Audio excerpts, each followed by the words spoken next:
आप सभी पत्रकार साथियों का बहुत बहुत स्वागत है, बहुत बहुत अभिनंदन है आज के लिए। आप सभी की जानकारी में है कि 29 फरवरी को यशस्वी प्रधानमंत्री श्री नरेंद्र मोदी जी के गरिमामयी उपस्थिति में और आदरणीय राष्ट्रीय अध्यक्ष जी जेपी नड्डा जी की अध्यक्षता में केंद्रीय चुनाव समिति की बैठक का आयोजन किया गया था। बैठक में हुए निर्णयों के बारे में आपको अवगत कराने के लिए भारतीय जनता पार्टी के हमारे राष्ट्रीय महासचिव विनोद तावड़े जी हम लोगों के मध्य हैं। भारतीय जनता पार्टी के राष्ट्रीय उपाध्यक्ष आदरणीय बैजयंत पांडा जी हम लोगों के मध्य हैं। भारतीय जनता पार्टी के हमारे मीडिया सेल के को कन्वीनर संजय जी हम लोगों के मध्य हैं।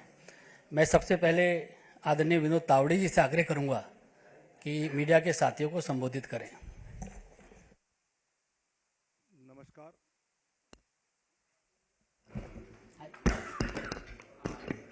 नमस्कार। भारतीय जनता पार्टी के राष्ट्रीय उपाध्यक्ष आदरणीय पंडा जी, मीडिया के प्रमुख आदरणीय अनिल बलूनी जी, संजय मयूर जी और उपस्थित पत्रकार भाई और बहनों, पिछले एक दशक से निरंतरता के साथ विकास के प्रति समर्पित यशस्वी प्रधानमंत्री माननीय नरेंद्र मोदी जी के नेतृत्व में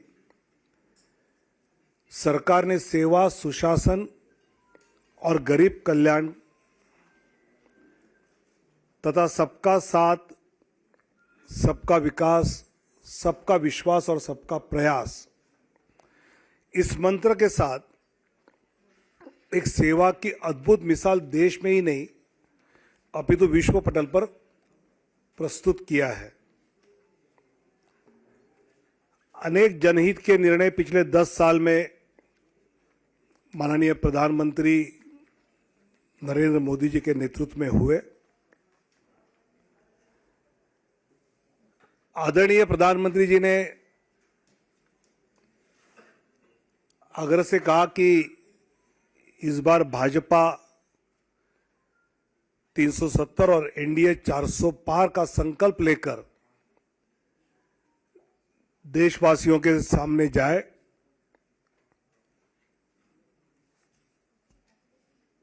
पिछले कुछ दिनों में हमने लक्ष्य ये रखा है कि भौगोलिक क्षेत्र भी बढ़े,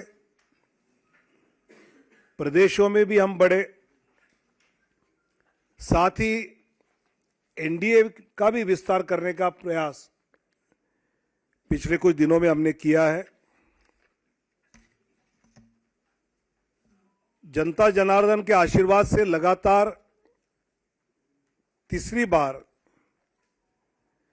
पिछले 2 लोकसभा चुनाव से भी अधिक प्रचंड बहुमत केंद्र में पुनः माननीय प्रधानमंत्री श्री नरेंद्र मोदी जी के नेतृत्व में जन जन की आशा एवं आकांक्षाएं पूरा करने वाली सरकार बनेगी, यह हमें विश्वास है।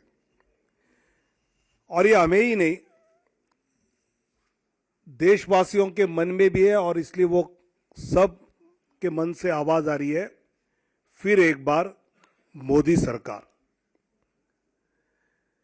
पिछले कुछ दिनों में लोकसभा क्षेत्र में प्रदेशों में रायशुमारी होने के बाद काफी चर्चा जो हुई, उसके बाद प्रदेश चुनाव समिति के द्वारा विचार करते हुए हर लोकसभा क्षेत्र के लिए कुछ प्रदेशों के पहले फेज में नाम केंद्र की ओर आए। आदरणीय राष्ट्रीय अध्यक्ष जी के साथ प्रदेश की चुनाव समिति ने और चर्चा उसमें की और अंतिम 29 फरवरी को केंद्रीय चुनाव समिति जो माननीय प्रधानमंत्री और माननीय अध्यक्ष जी की उपस्थिति में हुई, उसमें 16 राज्य और 2 केंद्र शासित प्रदेश में से 195 सीट्स का निर्णय हुआ।